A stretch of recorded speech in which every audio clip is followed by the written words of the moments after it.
नमस्ते हिंदुस्तान। आप सभी लोगों ने रिपब्लिक भारत आज शाम से देखा होगा और आप सबको वो सूचना तो मिल ही गई होगी, वो न्यूज़ मिल गई होगी कि किस प्रकार से महाराष्ट्र की विधानसभा ने चौथा नोटिस अर्नब गोस्वामी जी को भेजा। 2:50 पर उनको नोटिस मिला और उसमें लिखा था कि 3 बजे उनको आदरणीय स्पीकर महोदय के समक्ष अपने आप को प्रस्तुत करना है, यानी कि 10 मिनट के अंदर। अब आप सोचिए कि ये कैसे संभव है। मुंबई जैसे शहर में या कहीं पर भी 10 मिनट के अंदर तो आप अपने घर या ऑफिस से निकलकर अपने गाड़ी तक नहीं पहुंच पाते हैं। आप कैसे विधानसभा पहुंचकर स्पीकर महोदय के सामने पहुंच जाएंगे? ये क्या चल रहा है? किस तरीके का पॉलिटिकल और पर्सनल वेंडेटा है? किस तरीके के स्कोर सेटल किए जा रहे हैं एक सच्चे पत्रकार के साथ? समझ से परे है और दुख की बात है। इसी विषय को लेकर के आज शाम को जब मैं अर्नब गोस्वामी जी के साथ रिपब्लिक पर पूछता है भारत कार्यक्रम में डिबेट कर रही थी एज अ पैनलिस्ट, तो किशोर तिवारी जी जो शिवसेना के बहुत सीनियर लीडर हैं, बहुत बुजुर्ग व्यक्ति हैं, उनके साथ जब डिबेट चल रही थी तो उन्होंने मुझे खुलेआम चलते हुए शो में धमकाया और बोला कि अगर मैंने अर्नब गोस्वामी का साथ दिया, मैं रिपब्लिक चैनल में आई, रिपब्लिक के कार्यक्रमों में बैठी, तो मुझे भी वो जेल भिजवा देंगे, मुझे भी जेल हो जाएगी और मैं भी जेल चली जाऊंगी।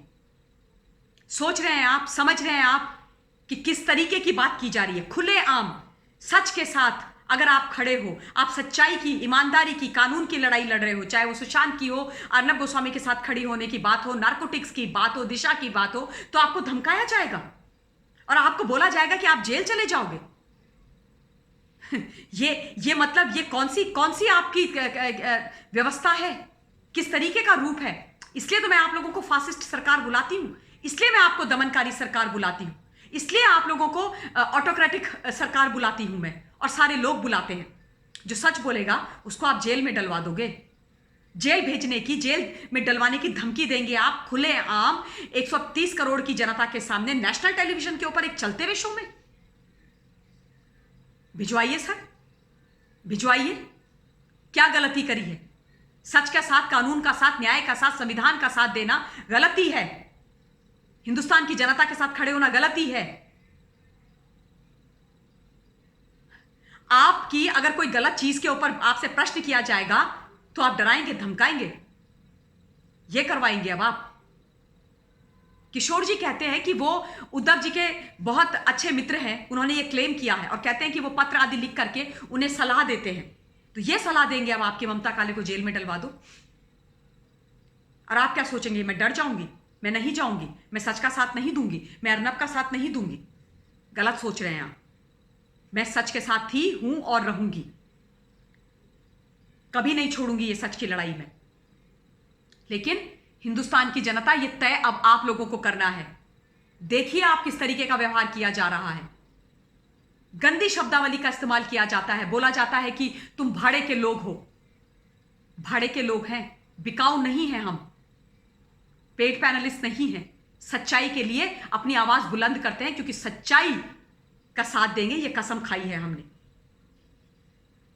डराएंगे, धमकाएंगे, ये सब करेंगे आप लोग। आप किशोर जी उम्र में बहुत बड़े हैं। मैं कभी भी आपके लिए गंदी गलत शब्दावली का इस्तेमाल ना मैंने किया है, ना मैं करूंगी। मैं कर ही नहीं सकती, क्योंकि वो मेरे संस्कारों में नहीं, मेरे वैल्यूज सिस्टम में नहीं है, मेरी अपब्रिंगिंग में नहीं है। मुझे उस तरीके के संस्कार नहीं दिए गए हैं। लेकिन आप जो दर्शाते हैं ना, वो बहुत ही खराब होता है। और ये करेगी अब महाराष्ट्र की सरकार। डराएंगे आप। ऐसी क्या गलती करी है हमने? कौन सा कानून तोड़ा है? कौन सी गलत बात करी है? कौन सा झूठ बोला है? कौन सी इलीगल एक्टिविटी में शामिल है? सच बोलना पाप हो गया है। इसीलिए तो मैं कहती हूं, एक इमरजेंसी तब लगी थी और दूसरी इमरजेंसी अब लगी है महाराष्ट्र के अंदर, जहां पर सच बोलने पर या तो आपकी पिटाई की जाएगी या आपको जेल में डाला जाएगा, जेल में भेजने की धमकी दी जाएगी, सर मुंडवा दिए जाएंगे, आपको डराया धमकाया जाएगा। ये नहीं चलेगा। हिंदुस्तान की जनता, ये तय हम सबको मिलकर के करना है। और ये अगर ये सोचते हैं कि इनके डर, इनके इस तरीके की बातों के आगे हम झुक जाएंगे, तो हम नहीं झुकेंगे। धन्यवाद। जय हिंद।